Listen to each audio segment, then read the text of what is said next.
Our January Masterworks program might be viewed as a sort of early Valentine's Day card from the orchestra.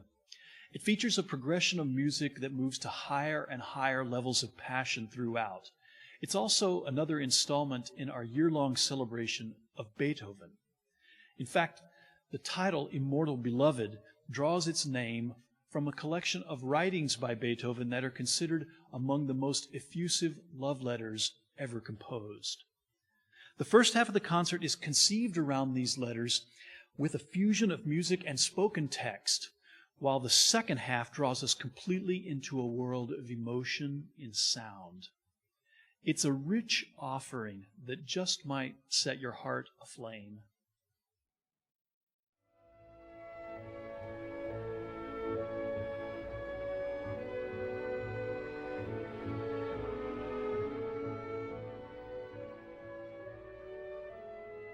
One of the great mysteries in music history involves a set of 3 letters written by Beethoven to an unidentified recipient. To this day, no one can say for sure who was the object of affection in these letters he addressed to my angel and my immortal beloved. Sure, there's a lot of speculation, and some scholars are convinced that they know the identity. But there is one thing we know for sure. The letters were never sent. They were found among Beethoven's papers after his death, and speculation about them began almost immediately. It wasn't until the 1950s that paper analysis allowed us to figure out that the letters were composed in 1812 and in the Bohemian spa town of Teplitz. Despite all the mysteries, the letters are remarkably revealing about their author. In his music, Beethoven often arouses emotion through obsession, relentlessness, gesture, and repetition. Indeed, the letters have the same degree of passion in them, but they also show tenderness and vulnerability.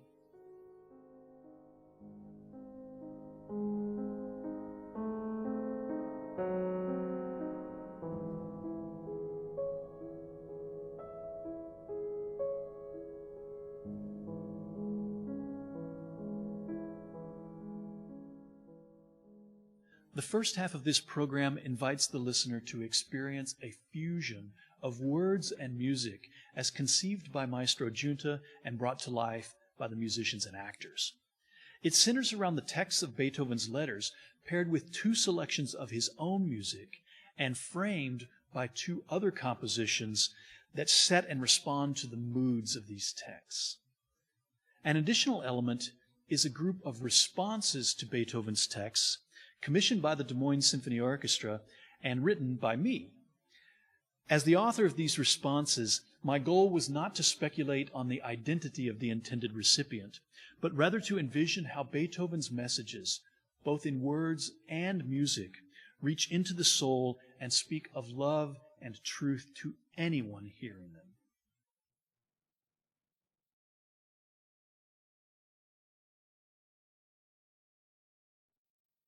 The concert opens softly with smoldering intensity.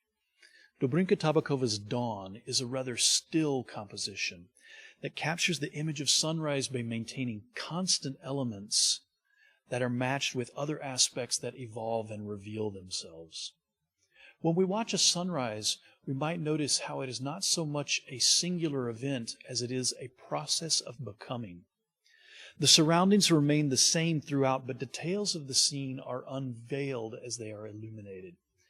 There may be a moment or even moments where a shift seems to take place suddenly, but much of the time it's an experience of anticipation and then realization. Tabakova's music works in a similar way. Slow, rich chords are maintained throughout in the background, while in the foreground, the soloists bring in glimmers of light and motion.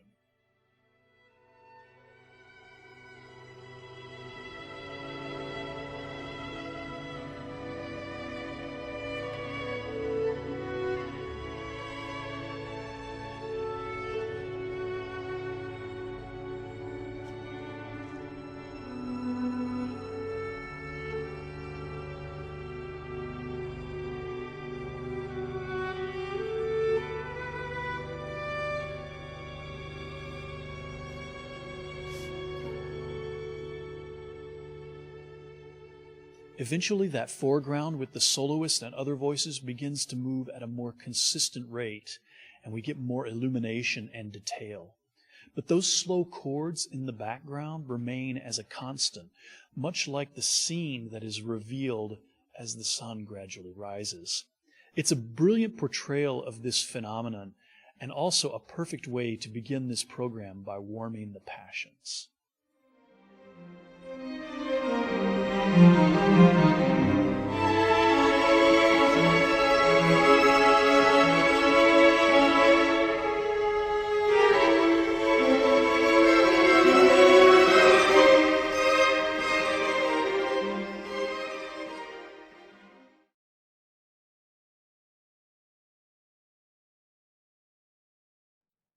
After hearing Beethoven's words in the first Immortal Beloved letter, and then the response to that letter, we come to the composer's music. The first selection is the Allegretto, or the second movement of the Seventh Symphony. It's a work that was composed around the same time and in the same location as the Immortal Beloved letters. It's one of the few movements of Beethoven's symphonies that's frequently performed on its own as a standalone work. And it encapsulates the fusion of obsession, passion, and grace that make Beethoven such a fascinating figure.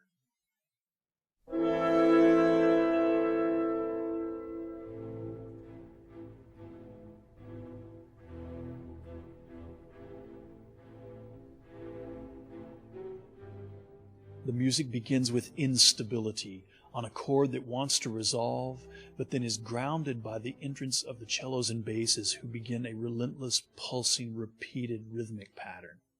That rhythmic pattern permeates the entire movement. It's generally ominous, but at times even oppressive. But it's just one element of the music. Against this, we have a melody that soars and stretches and sings. At times it's brooding and searching, but at others it's liberated and even joyous. The tension between these two aspects is mirrored by the constant pull between major and minor keys throughout the movement. The entire experience draws us into the mindset of Beethoven in 1812, when he was struggling with political turmoil, his encroaching deafness, and the love that he proclaims with such abandon in this letter.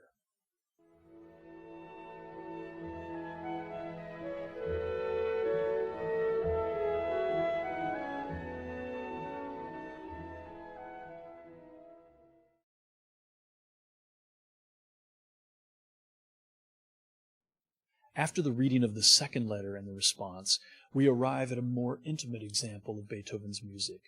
The first movement of the Sonata number 14, later known as the Moonlight Sonata, offers a glimpse into Beethoven's remarkable gift for musical patience. Throughout the movement, the left hand of the piano part remains constant, with an undulating figure comprised of 3 notes per beat that propels the music forward. Against this, the right hand plays a very slow melody that's almost like a funeral march. Each and every note seems to contemplate its existence, its position, its purpose, and then decide to move forward.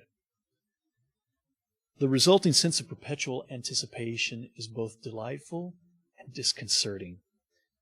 So why is it called the Moonlight Sonata? Well, 5 years after Beethoven's death, a music critic and poet said that the music was reminiscent of the moonlight glimmering on Lake Lucerne.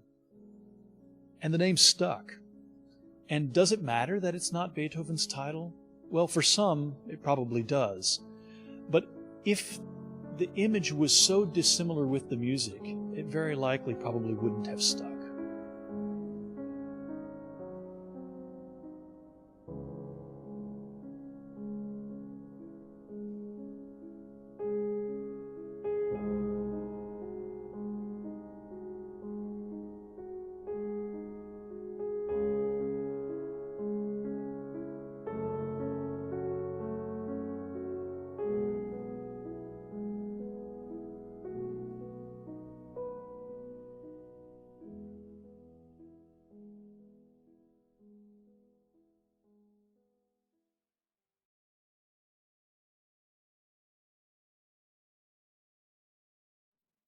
Beethoven's final Immortal Beloved letter closes with the stirring lines, "Ever thine, ever mine, ever ours."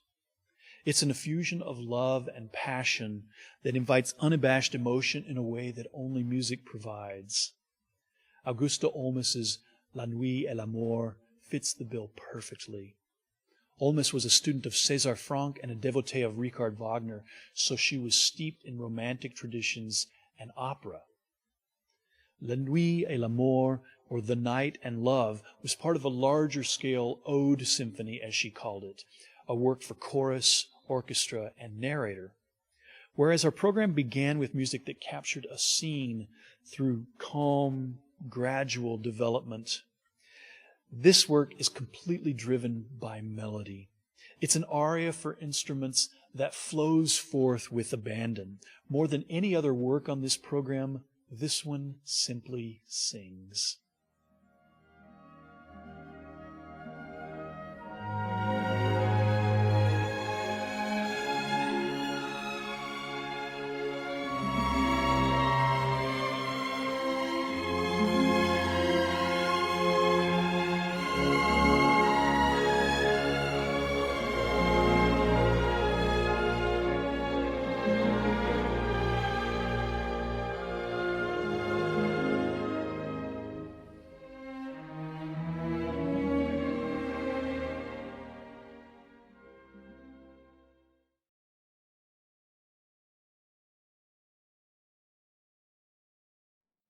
This concert marks the second time this season that a concerto, rather than the traditional symphony, occupies the entire second half of the program.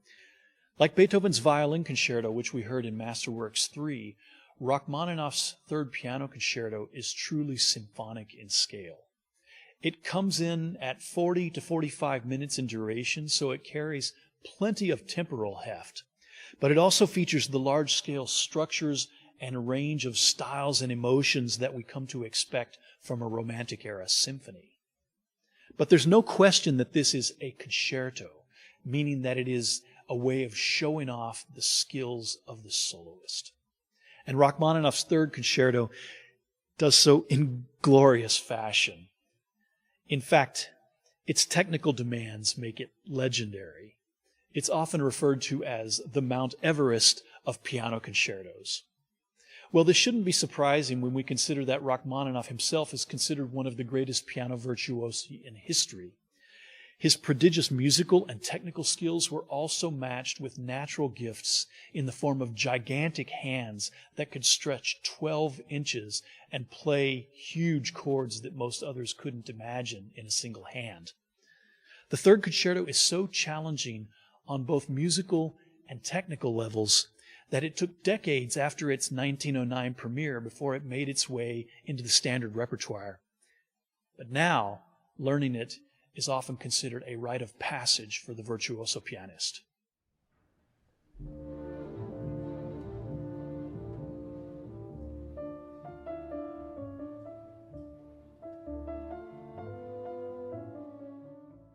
Given its reputation as such a difficult work, one of the more striking aspects of this composition is the remarkable simplicity with which it begins. The orchestra sets things into motion with a pulsing gesture, and the piano enters with a clear, song-like melody. It has the immediate appeal of a folk song, and Rachmaninoff claims that it essentially wrote itself. Eventually, the horns and violas take up that tune, and the piano sets off on its dazzling path of virtuosity. This is a standard characteristic of Rachmaninoff's style. The theme serves as a foundation or a scaffolding on which all the adornments are hung. Even in the extraordinary swirls of notes, the tune remains at the core.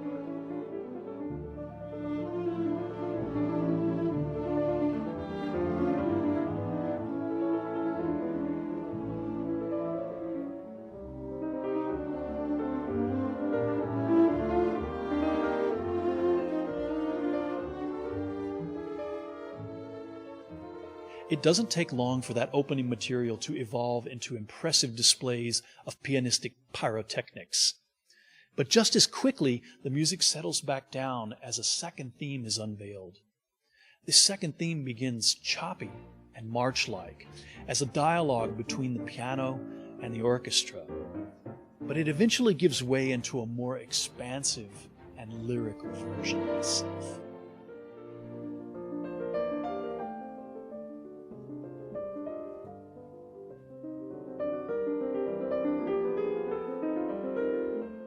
Of course, one of the great highlights of most concerti is the cadenza, where the soloist plays alone and provides a sort of solo commentary on the written music and their own personal style and technique.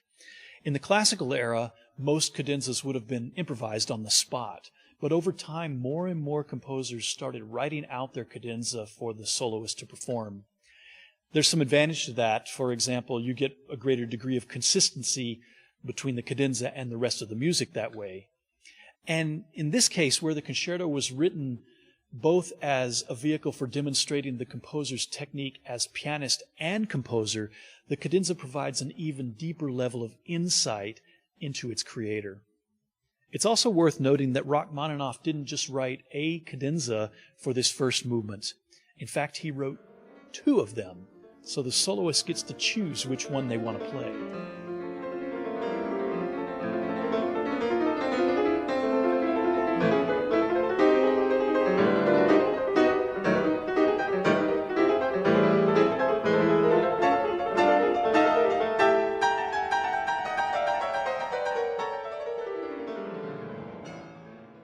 In the second movement, we encounter a classic Rachmaninoff melody, one that seems to go on forever and drips with the spirit of Romanticism. At first, the orchestra plays without commentary from the soloist, but eventually the piano does enter, and they trade off throughout.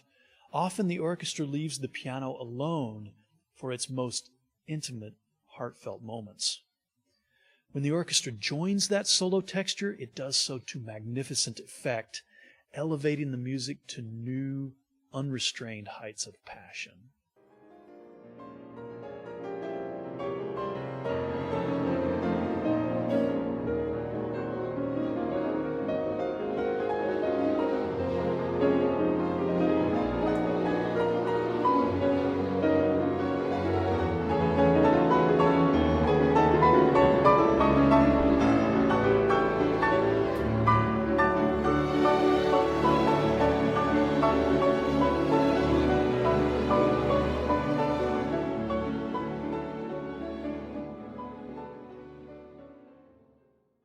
As we might expect, the finale is a stunning showcase of technical virtuosity, but Rachmaninoff also shows great compositional craft as he structures much of the musical material in this movement on themes from the first movement. The result is a sense of overarching unity.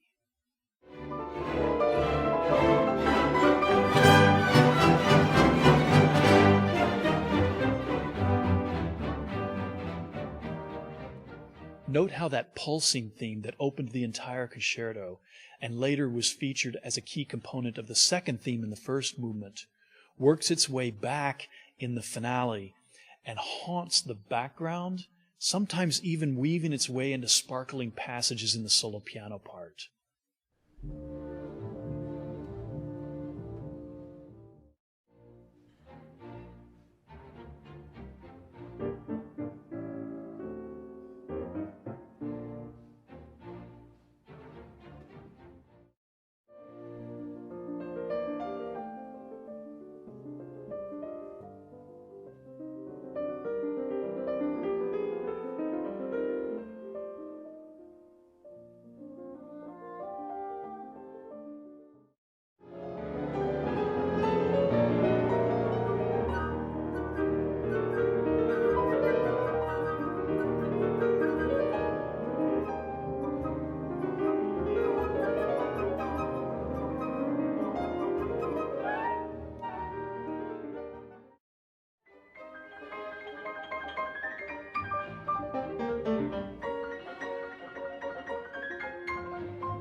As the music drives toward a rousing conclusion, Complete with drums and cymbals, much like a Tchaikovskyan grand finale, Rachmaninoff takes one last moment to stop and celebrate his exquisite sense of melody, drama, and unbridled passion.